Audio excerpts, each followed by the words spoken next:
एक दिवसीय कार्यक्रम गुरु महाराज की दया ऐसे दिवस संपन्न होने जा रहा है। मालिक की दया का एहसास अधिकांश परिवार को हुआ है। थोड़े समय के लिए आप सभी को अपने अपने से पत्र पर आकर वो आगे बंद करके अंतर में परम पूज्य स्वामी महाराज को याद करेंगे।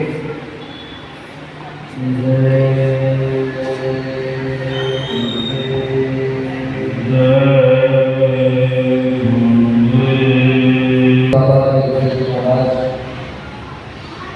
मंच पर विराजमान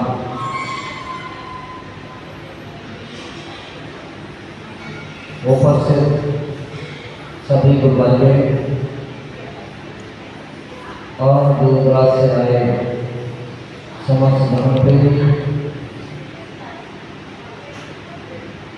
कलकत्ता शहर के इस स्कूल के आसपास में रहे प्रेमी सबको हमारी ओर से सारा सफेद जय गुरुदेव।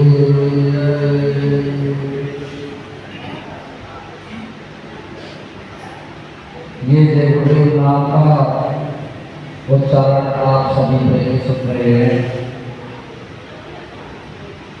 ये जय गुरुदेव नाम न हमारा है न आपका है।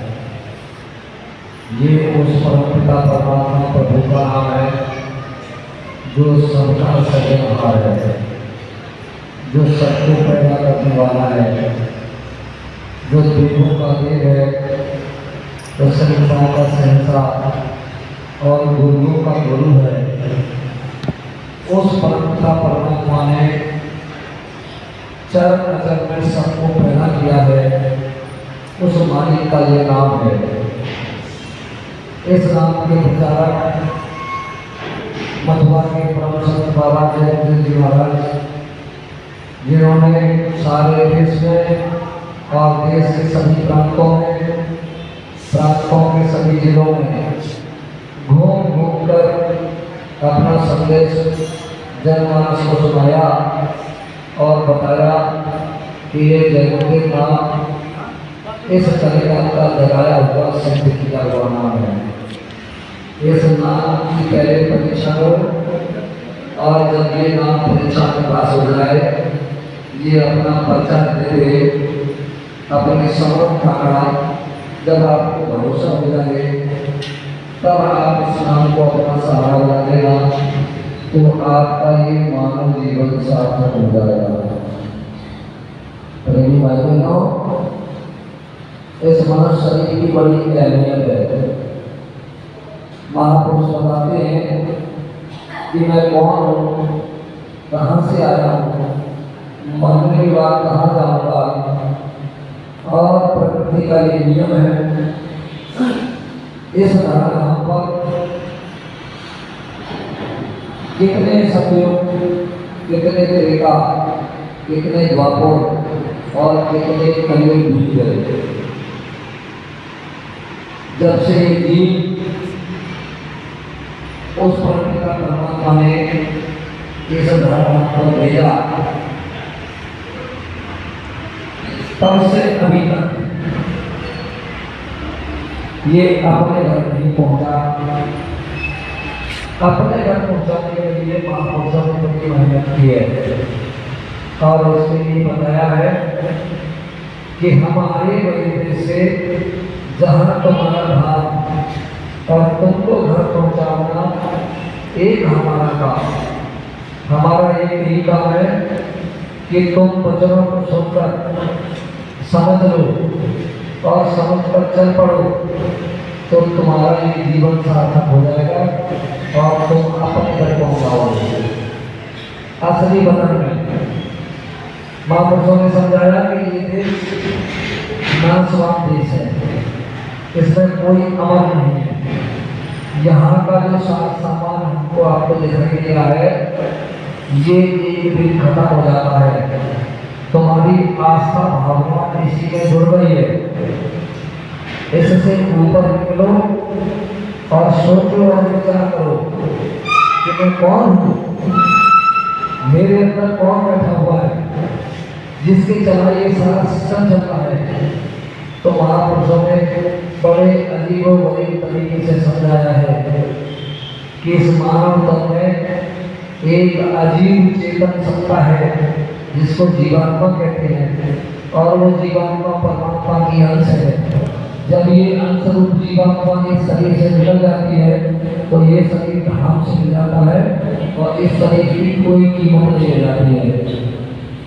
महापुरुष बताते हैं कि ये मनुष्य शरीर बड़ा कीमती, और इस कलिकाल में आपको मिला हुआ है, तो इससे किसी सच्चे गुरु से रास्ता लेकर और अपने जीवन को सफल बनाना चाहिए। महापुरुषों ने कहा है कि तमाम और सभी हैं जिनकी कोई चीज काम आ जाती है, लेकिन ये शरीर की कोई चीज काम नहीं आती। कहा है कि हाथी के दांतों के खिलौना बने भांति भांति, हाथी के दांतों के खिलौना बने भांति भांति, बालक की खाल तपस्वी के मन भाई है, सावन की खाल को बांधर सिपाही हो, गेंद की खाल राजा रावण सुहाई, सिंह की खाल को ओढ़ते योगी यति, छेली की खाल थोड़ा पानी बन रही है, और यह कर दयाराम प्रभु के भजन बिना या मानुष की देह कछु काम नहीं आई है। इसलिए सबका समय निश्चित है, और जब निश्चित समय आता है तो ये जीवात्मा इस शरीर से निकल जाती है। चाहे आप अपने घर में बैठे हो, चाहे दुकान दफ्तर का काम कर रहे हो, या ट्रेन बस में यात्रा कर रहे हो, या आसमान में उड़ रहे हो, जब जिसका समय पूरा हो जाता है ये शरीर उसी समय हाथ से गिर जाता है, फिर इसकी कोई कीमत नहीं रह जाती है। इसलिए अपने घर की, अपने असली बदन में अपने देश में चलने की तैयारी करनी चाहिए, जिसके लिए वापस कहते हैं कि ये ना देश हमारा संतो, ये ना देश हमारा, हम तो अमर लोक के वासी, तीन लोक से याद व्याध उपाधि एकम ना, बिना जो दुर्याना, कर तप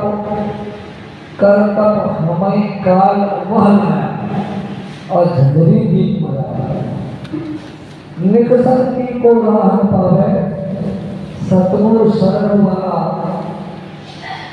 कहे कबीर तरह और सुरत जो पावे शब्द जहां।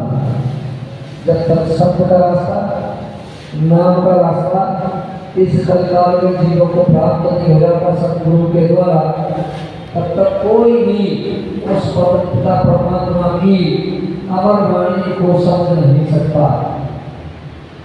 उसी के समझने के लिए इस कलिकाल में 700 वर्षों से बराबर महापुरुषों का आना बना हुआ है, और यही एक समय है। इस समय में जो उनकी बातों को समझ लेता है, विचार कर लेता है, चल पड़ता है, तो उसका ये मानव जीवन सार्थक हो सकता है। तो प्रेमी भाइयों, समझने की जरूरत है और समझकर उस रास्ते पर चल पड़ने की जरूरत है। इस रास्ते का कोई फिर भी न भौतिक जगत की इस व्यवस्था को जान सकता है, न धार्मिक जगत की इस व्यवस्था को जान सकता है, और न आध्यात्मिक जगत की इस व्यवस्था को जान सकता है। महापुरुष बड़ी बारीकी से समझाते हैं। इसके लिए गुरु की आवश्यकता होती है। बिना गुरु के कोई भी किसी भी क्षेत्र में किसी भी तरीके की जानकारी प्राप्त नहीं कर सकता है। उसके लिए महापुरुषों ने कहा है कि वैदिक मत के अनुसार 24 गुरु होते हैं, जिसका उदाहरण दत्तात्रेय महाराज ने बराबर दिया है। और उन्होंने कहा है कि जब तक गुरु मिले साचा, तब तक गुरु करिए 10 पाचा। संत मत की दृष्टि से केवल 7 गुरु होते हैं। पिता और माता जो है रक्त बीज पिता, जिन्होंने ये मानव तन मनुष्य ने दिया है, ये पहले गुरु। दूसरे गुरु की बात महापुरुषों ने बताई कि दूसरा गुरु कौन है। दूसरा गुरु भई व दाई गर्भवासी मैं छुड़ाए। जब ये मानव तन मनुष्य शरीर माँ के गर्भ से बाहर निकला तो जिस किसी ने भी उस जीव को, उस शरीर को पहला स्नान कराया, वही उसका दूसरा गुरु है। तीसरा गुरु नाम धरा। पहले के समय में जब बच्चे की उत्पत्ति होती थी तो पिता का नाम संस्करण होता है, पुरोहित पंडित को बुलाते थे और योग करके तब नाम संस्करण होता था। लेकिन ये शिष्टाचार भी धीरे धीरे खत्म होता जा रहा है, क्योंकि आजकल बच्चे की उत्पत्ति अस्पतालों में होती है और जन्म प्रमाण पत्र के लिए नाम पहले ही देना पड़ता है। तो जिसकी शरण में जो नाम आ जाता है वो नाम बता देते हैं और उसी के आधार पर नाम संस्करण हो जाता है। बारी आती है